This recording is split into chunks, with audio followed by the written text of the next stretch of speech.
జ్ఞానయోగం వ్యాసపీఠం బహువేదశాస్త్రం బోధామృతహిత శ్రీమన్నారాయణం శివగౌరీ సంభాషిత సకల పురాణం అష్టాక్షరి పంచాక్షరి మంత్రావరణం అఖిల దేవతా సంస్తుతి పారాయణం జయమంగళకరమీ ప్రవచన శ్రవణం అనుదినము శుభము సుఖము జీవన గమనం దేవరాగం జ్ఞానయోగం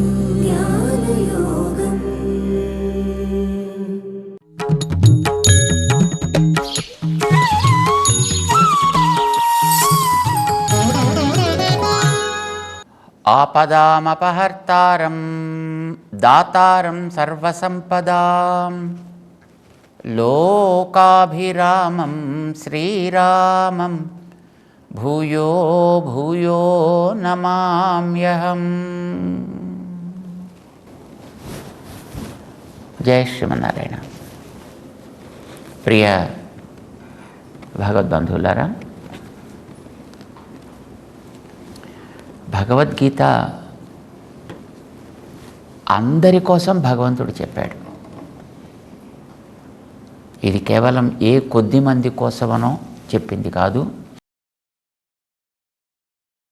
ఏ ఒక జీవితపు స్థాయిలోనూ ఉన్న వాళ్ళ కోసం చెప్పింది అంతకంటే కాదు. అంటే ఇది కేవలం గృహస్థుల కోసం చెప్పిందా, సన్యాసుల కోసం చెప్పిందా, బ్రహ్మచారుల కోసం చెప్పిందా, లేదా వేదాలు చదువుకున్న వాళ్ళ కోసం చెప్పిందా, సామాన్య జనం కోసం చెప్పిందా?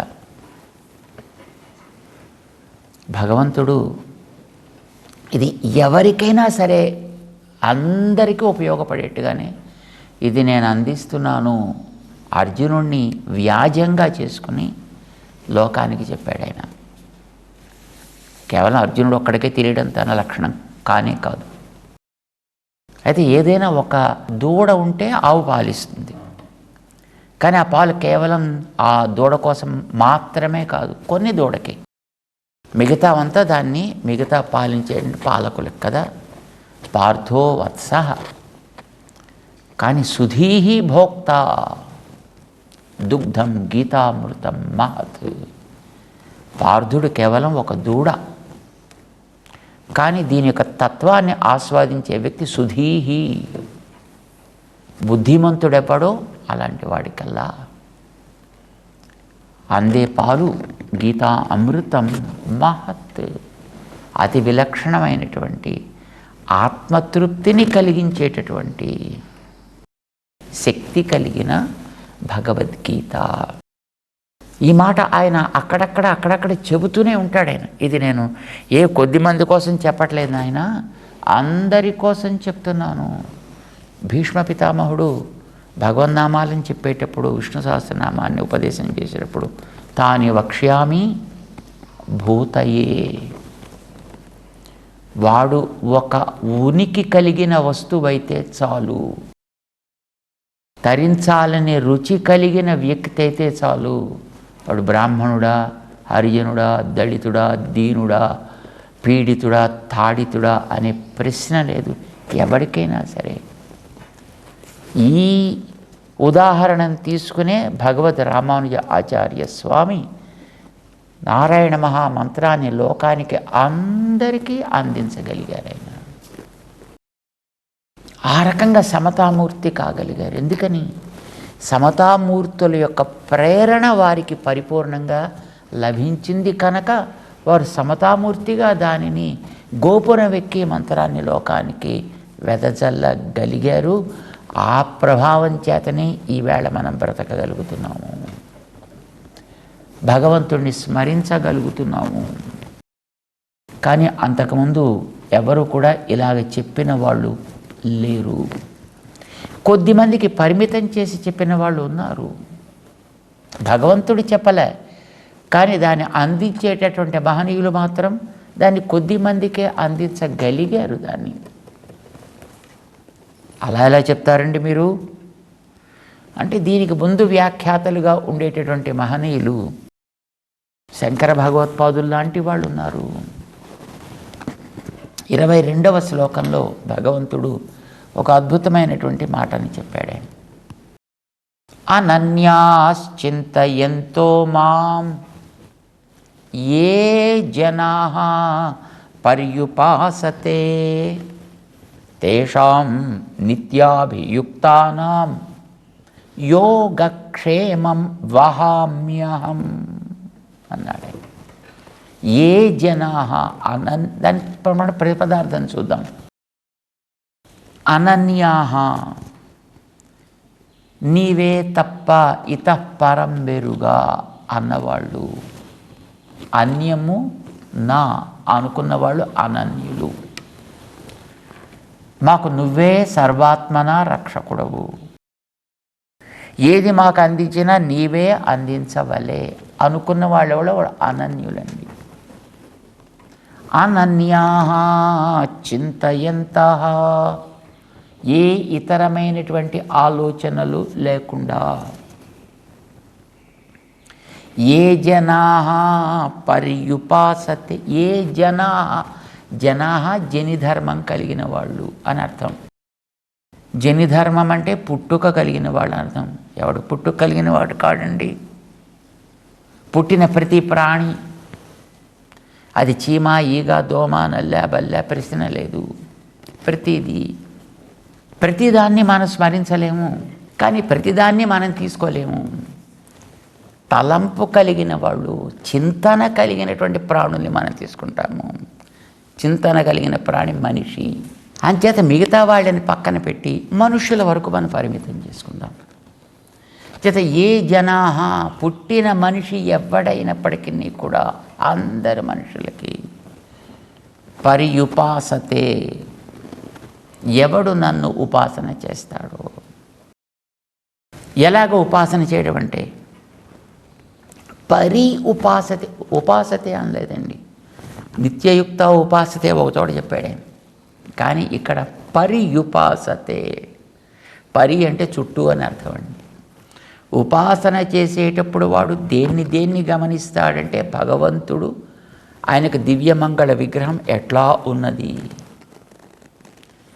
ఆయన యొక్క పాదాది కేశాంతము చూస్తాడు, ఆయన పాదములు ఎట్లా ఉన్నాయి, వస్త్రములు ఎట్లా ఉన్నాయి, ఆభూషణములు ఎట్లా ఉన్నాయి, విశాల హృదయం ఎట్లా ఉంది, ఆయన యొక్క విస్తరించినటువంటి భుజములు ఎట్లా ఉన్నాయి, కంఠం ఎట్లా ఉంది, అధరం ఎట్లా ఉంది, నాసిక, నేత్రములు, కర్ణములు, కుంతలములు, వానికి కట్టినటువంటి గురువింద గింజ పూసల యొక్క మాలిక అన్నీ చూస్తాడండి. ఆయనకు విభూతిని అంతటినీ చూస్తాడు. విభూతి ఎక్కడిది, ఎంతటిది మనకి గతంలో చెప్పాడు ఆయన. ఆయన విశ్వతోముఖం బహుధా పృథక్త్వేన స్థితం. అన్ని రూపాల్లోనూ ఉంటుంది ఆయన యొక్క దివ్యమంగళ విగ్రహం. అంటే ఆయనది సకల నిత్య విభూతి యుక్తుడిగా ఎవడైతే పర్యుపాసతే ఆయనని ఉపాసన చేస్తాడో, అంటే ఆయన స్వరూప రూప గుణ విభూతులతో పాటు కలిసి ఎవడు ఉపాసన చేస్తాడో, ఆయన కళ్యాణ గుణములతో పాటు కలిసి, ఎలాంటి గుణాలు, సర్వమును కలిగిన వాడు కనుక ఆయనలో పరత్వం ఉంది. కానీ మనకి కూడా అందగలిగే అంత క్రిందకి వచ్చి ఇప్పుడు అర్జునుడి ముందర కృష్ణుడుగా కూర్చున్నాడు, మన ముందర అర్చాగా కూర్చున్నాడు అంటే ఎంత సులభుడై వచ్చాడు, ఎంత ఉదారుడై ఉన్నాడు. కనుక పరత్వంతో, సౌలభ్యంతో, ఔదార్యంతో ఎన్ని దోషాలు మనలో ఉన్నాయి, ఈ దోషాలన్నీ కూడా తొలగించి మనను అనుగ్రహించగలిగేవాడు వాత్సల్యం అని అంటాము.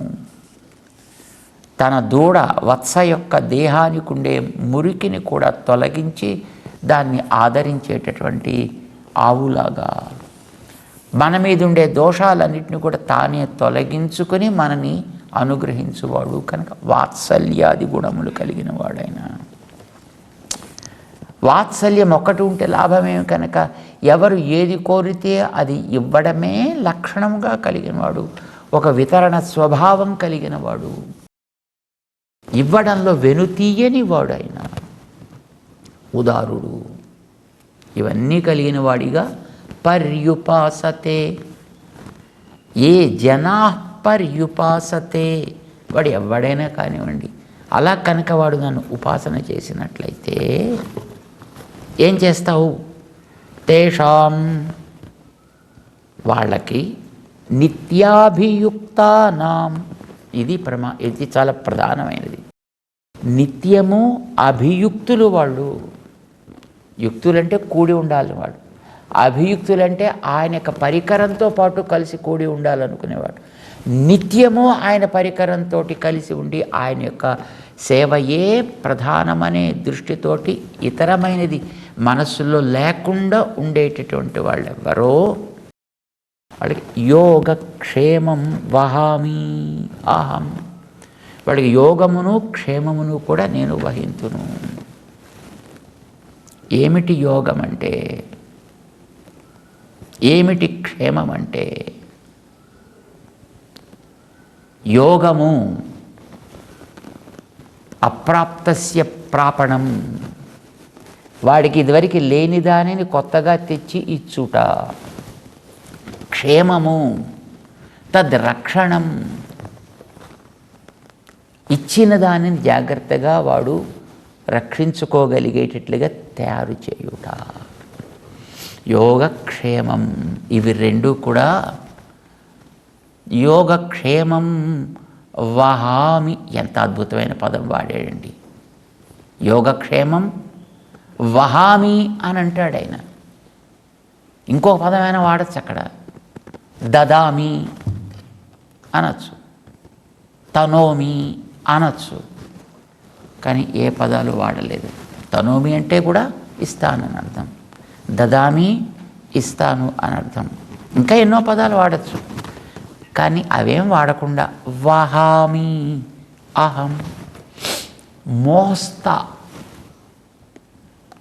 శంకర భగవత్పాదులు కూడా దానికి వ్యాఖ్యానం చేస్తూ వహామి ప్రాపయామి అహం, దదామి కాదు, ప్రాపయామి అహం, వాడి దగ్గరికి నేనే తీసుకువెళ్ళి చేర్చి ఇస్తా. మన వెనకాతలు ఏమైనా పైసలు ఇచ్చి ఒక బానిసని పెట్టుకుంటే వాడు ఎట్లాగైతే మోస్తూ తిరుగుతాడో అట్లాగా వహామి, నేనే నీ వెంట ఉండి మోసుకుంటూ తిరుగుతానయా అన్నాడండి ఆయన. లేనివి ఇస్తా, ఉన్న వాటిని కూడా కాపాడతా, ఇన్ని కలిపి పాప నువ్వు మోసుకెళ్ళక్కర్లేకుండా నేనే మోసుకొచ్చి ఇస్తా. మోసుకొచ్చి ఇస్తా కాదు, ఇచ్చి మళ్ళీ వెళ్ళిపోడాయన. మోస్తూ ఉంటా, మోస్తూ ఉంటా. చూడండి, బలిచక్రవర్తికి రసాతలాన్ని ఇచ్చి చూసుకోవా జాగ్రత్తగాను అని వెళ్ళిపోలేదండి ఆయన. మళ్ళీ ఇంకో ఇంద్రుడుగా ఎవడైనా వచ్చి మళ్ళీ వీడి మీద దాడి చేస్తాడేమో అని తానే ద్వారపాలకుడుగా ఉండి అతని దగ్గర కాపలా కాస్తూ కూర్చున్నాడు ఆయన. ఇది మనకి చరిత్ర చెప్తోంది. ఎవరికైనా ఇచ్చాడండి ఆయన? ఇచ్చాడు అంటే మరి ఆయన చరిత్ర చూస్తే మనకు తెలుస్తుంది. ఆయన చరిత్రలో కుచేలుడికి ఇచ్చాడు ఆయన అని మనకి తెలుస్తోంది. కుచేలుడి కథ మనం వినుంటాం. పాపం ఎక్కడో పెద్దవాడు, బీదవాడు, బహుకుటుంబి, ధనం లేదు, కష్టపడుతున్నాడు. ఈయన చూస్తే ద్వారకలో ఉన్నాడు, ఆయన చూస్తే ఎక్కడ కాశీ దగ్గర, ఉజ్జయిని దగ్గర, లేకపోతే మధుర దగ్గర ఎక్కడో ఉన్నాడు ఆయన. ఎందుకంటే చిన్నప్పుడు ఈయన ఉజ్జయినిలో చదువుకునేటప్పుడు ఇద్దరు మిత్రులు, పెద్ద కుటుంబం అయిపోయింది కనుక వాళ్ళ భార్య చెప్పిందట, పోయి ఆయన దగ్గర కాస్త అడిగి ఏమైనా పట్టరావద్దు, ఆయన పరిపాలకుడుగా ఉన్నట్ట పెద్ద రాజు, నీ మిత్రుడు, నీకు ప్రాణమిత్రుడు కూడా అని పైగా కాస్త అని అడిగి తీసుకురావచ్చు కదా అని పాపం ఆవిడ 4 కేకలేసి ఏదో పాపం పక్కింట్లోంచి ఏదో వెళితే ఉత్తి ఏదో వెళ్ళకూడదు కనుక ఏదో ఒక అటుకులో ఒక ఒక గుప్పెడో 2 గుప్పిళ్ళో అప్పు తెచ్చి కట్టడానికి బట్ట చిరుగులతోటి ఉంటే ఆ చిరుగులు కనిపించకుండా జాగ్రత్తగా అడ్జస్ట్ చేసి దాంట్లో కట్టి వాడికి నడుముకి చుట్టి పో అని పంపిస్తే పాప అక్కడి నుంచి ఎంతకాలం నడిచాడో తెలియదు, ఏం తిన్నాడో దారిలో తెలియదు. ఈయన ఈ అటుకుల మూట పట్టుకుని ఆయన వెళ్ళి ఇవ్వడానికి కూడా ఆయనకి సిగ్గు వేసి, యో ఏమి తెచ్చావయ్యా నా కోసం, మనకి ఎవరు తెచ్చితివా వచ్చితివా బాలమిత్రమా, ఏమి తెచ్చితివే నాకు చెప్పుమా. పాపం ఇవి తెచ్చానని చెప్పడానికి కూడా ఆయనకి మొహమాటం, మొహం చెల్లక అయ్యో అని పాప ఆయన ముడుచుకుపోతుంటే పాపం ఈయనే గబగబా తడివేసి, అదేదో మూట దొరికితే, ఇదేదో ఉందే ఇక్కడ, నా కోసం నువ్వు ఏదో తెచ్చావే ఇక్కడ అని పాపం ఆయనే దాన్ని తీసుకొని ఆ మూట విప్పితే ఎప్పటి అటుకులో తెలియదు, అది అసలు తెచ్చిందే పక్కింటి తెగించి ఆ వాళ్ళు ఎప్పుడు చేసి పెట్టారో తెలియదు. అవన్నీ మొక్కిపోయి మూట విప్పితే వాసన వస్తుంటే అవి ఆయన తీసుకుని, ఇప్పటిదాకా నాకు ఎంత ఇష్టమో అటుకులంటే, కానీ నాకు ఈ ఊరు కట్టుకున్నప్పటి నుంచి ఇప్పటిదాకా ఒక్కళ్ళు కూడా నాకు పెట్టండిరా అటుకులు, కావాలరా నేను ఎవరిని అడిగినా నాకు తెచ్చి పెట్టకపోయే, ఎవడూ నాకు అటుకులే మొహం చూపించకపోయే అని మొహం వాచిపోయిన వాళ్ళ అటుకుల కోసమని అవి తీసుకుని పాపం చుట్టూ ఉండే వాళ్ళందరికీ ఏమవుతుందో తెలియదు మనకి, కానీ అవి తీసుకొని నోట్లో వేసుకుని అబ్బా ఇన్నాళ్ళకి నా కోరిక తీరింది అని అనుకుంటూ ఆ రెండో అటుకులు కూడా నోట్లో వేసుకోపోతుంటే టక్కుమని పట్టుకుందిటండి వాళ్ళ ఆవిడ పక్కన రుక్మిణీదేవి. ఏమిటయ్యా పైత్యం, ఏం చేస్తున్నావు నువ్వు, ఒక పిడికెడు తీసుకున్నావు, మొత్తం ఇవ్వాల్సిన మొత్తం సకల విభూతులు ఆయన పరం చేశావు, ఇంకా మిగిలింది నువ్వు నేను మిగిలామా, ఈ రెండోది పోసుకున్నావంటే నోట్లో నువ్వు నేను ఇంకా ఆయన వెనకాతలు ఆయన చెంబు ఈ మూటా పట్టుకొని వెనకాతల సేవకులాగా మన ఇద్దరం తిరగాల్సి వస్తుందా, చాలు ఇచ్చింది చాలు, ఇంకా ఆపు అని ఆవిడ ఆపింది. ఆలమేతావత అంటున్నాం. సరే పాపం ఆపాడు ఆయన. సరే ఈయనకి చక్కగా పాదపూజ చేశాడు, చక్కగా కొత్త బట్టలు పెట్టాడు, చాలా సంతోషం అన్నాడు. ఇంక వెళ్ళొస్తానన్నాడు. 2 రోజులు అయిపోయింది, 3 రోజులు అయిపోయింది. ఈయనకి చెప్పాలంటే పాపం నోరు రావట్లేదు. తనకి ఏదో పైసల కోసం వచ్చాడు ఈయన, అసలు వచ్చిన విషయం మర్చిపోయాడు. ఆయన ఎన్నో మర్యాదలు చేశాడు, మర్యాదలన్నీ పుచ్చుకున్నాడు. చాలా అసలు సంతృప్తి అయిపోయింది, అసలు ఏమీ మాటలు రావట్లేదు. అడగడానికి వచ్చాననే విషయం కూడా మర్చిపోయాడు. సరే ఇంక వెళ్ళొస్తానన్నాడు. అంటే సరే చక్కగా వెళ్ళి రావయ్యా అన్నాడు. పాపం ఊరి చివరిదాకా వచ్చాడు, సాగనంపాడు. ఈయన నడుచుకొని బయటికి వెళ్ళిపోతున్నాడు. ఇంకా ఆయన అక్కడి నుంచి వెనక్కి వెళ్ళిపోయాడు. ఒక పూట దాటిపోయిన తర్వాత అప్పుడు ఇంక జ్ఞాపకం, చాలు నేను ఎందుకు వచ్చానబ్బా ఇంత దూరం అని, అడగడానికి కోసం కదా వచ్చాను, ఏం అడగకపోతేనే మళ్ళీ వెనక్కి తిరిగిపోవాల్సి వస్తుంది. వెళ్ళిన తర్వాత మా ఆవిడ ఏం తెచ్చావయ్యా అంటే ఏం చెప్పాలి ఇప్పుడు నేను, పోనీ పక్కింటి దిగించి తీసిన అప్పేనా తీర్చడానికి ఏమైనా ఉంది అంటే అవి కూడా అయిపోయాయి కదా అక్కడ, అవి కూడా వాపసు ఇవ్వడానికి లేదే. తర్వాత ఇంట్లో నేను ఎట్లాగ ఉండేది, ఆవిడ ఉండనిస్తుందా అని పాపం గుండె ఏమవుతుందో. సరే పోనీ మళ్ళీ వెనక్కి వెళ్ళి అడుగుదామా అని అనిపించింది అట. వెనక్కి వెళ్ళి అడుగుదామా పోనీ, కానీ అప్పుడే ఒక పూట నడిచేశాడు ఆయన. మళ్ళీ వెనక్కి ఎక్కడ పెడతాడు ఆయన. సరే వెళ్ళొద్దు అనుకున్నాడు. ఒక నిర్ణయం చేసుకున్నాడు, నాకేది మంచిది నాకంటే ఆయనకే బాగా తెలుసును, నాకేది ఇవ్వతగునో నాకంటే ఆయనకే బాగా తెలుసును. ఇవ్వతగినదైతే తప్పకుండా ఇచ్చి ఉండేవాడు నేను అడగకపోయినా, ఇవ్వతగనిదైతే నేను అడిగినా ఆయన ఇవ్వడు కనుక బహుశా నాకు ఇదే మంచిది అయ్యి ఉంటుంది. బహుశా ధనం ఇస్తే దాన్ని ఎక్కడేం పారేసుకుంటానేమో, ఎవడైనా లాక్కుపోతాడేమో, 4 తంతాడేమో, బాధపడాల్సి వస్తుందేమో, అందుకోసం నాకు ఇవ్వలేదేమో, బహుశా ఇదే మంచిది. ఇలా ఉంటేనే ఆయన స్మరణ ఎప్పుడు ఉంటుందేమో. ఎందుకంటే చేతి నిండా చేరితే కళ్ళు పైకి వెళ్ళిపోతాయి కదా, తర్వాత మళ్ళీ ఆయన కూడా మర్చిపోతాం. అంచేత ఇది ఈ రకంగా ఉంటేనే ఆయన యొక్క సంతత స్మరణ బహుశా నాకు ఉంటుంది అని బహుశా ఆయనకి ఇవ్వలేదేమో. సరే ఆయనకి ఇదే మంచిదని అనిపిస్తే అలాగే, కానీ సరే పెడతాను వెనక్కని అలాగే వచ్చాడు ఆయన. కానీ తీరా చేసి తన ఇంటికి వచ్చేసి తన ఇంటి దాకా వచ్చిన తర్వాత అక్కడ ఇల్లు కనిపించకపోయి, అక్కడ పెద్ద భవనం కనిపించే, అయ్యో ఏమైపోయిందో తెలియదు. ఎవడు ల్యాండ్ కబ్జా చేశాడో తెలియదు, ఎవరు తన వాళ్ళు ఏమైపోయారు, తన పిల్లలు ఏమైపోయారో తెలియదు.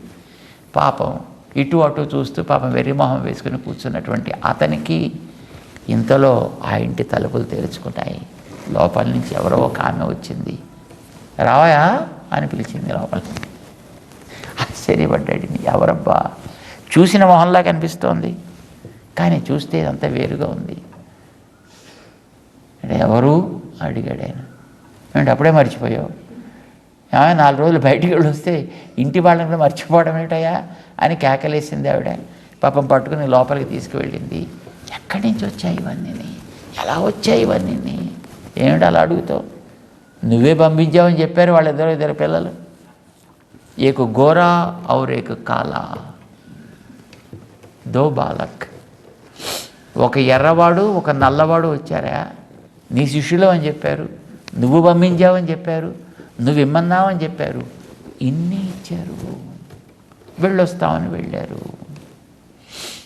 అప్పుడు పాపం ఇతనికి తెలిసింది, బలరామకృష్ణులు ఇద్దరు వచ్చారు. రాలా, తెచ్చారు. ఎలా తెచ్చారు, మోసుకు తెచ్చారు, వహించి వచ్చారు. తనకి ఇచ్చి పంపలా, తను ఎక్కడైనా పారేసుకుంటాడేమో, వాటిని ఎలా వాడాలో తెలియదేమో అని అతనికి ఇవ్వకుండా తామే మోసుకు తెచ్చి ఇంత సంపదలని అక్కడ చేర్చి పెట్టి కూర్చి అప్పుడు వాళ్ళు వెళ్ళారు. తేషాం నిత్యాభియుక్తానాం, ఏ జనాహ, వాళ్ళు ఎవరైతేనేంటండి, ఏ జనాహ అంటే కొంతమంది సన్యాసినః, ఏ సన్యాసులు ఉంటారో అలాంటి వాళ్ళకి మాత్రమే అని రాస్తారు. కానీ భగవంతుడు కేవలం సన్యాసులు కాదు, ఆనాడు పాపం ఆ అటుకులు తెచ్చినటువంటి ఆ చిన్నివాడికి అతనికి కూడా ఇంత చేశాడు. అతని సన్యాసి కాదు, అతని పెద్ద గృహస్థు, కుచేలుడు, ఆ సన్యాసి అతను. అంచేత సన్యాసులు అనేటువంటి ప్రశ్న లేదు, సాధువులు అనేటువంటి ప్రశ్న లేదు. ఏ జన, వాళ్ళు ఎవడైనా కానివ్వండి. విభీషణుడెవరు, సుగ్రీవుడెవరు, విభీషణుడికి రాజ్యాన్నిచ్చి అభిషేకం చేసి రాజుగా లంకానగరానికి, అప్పుడు కృతకృత్య విజ్వర ప్రముమోద అని ఉక్కు మీద వేలేసుకున్నాడు పాపం ఆయన. వాల్మీకి విభీషణుడికి ఆయన కోరింది లంకానగరపు రాజ్యాన్ని, అంచేత ఇంకోటి ఏదో ఇవ్వడానికి వీల్లేదు.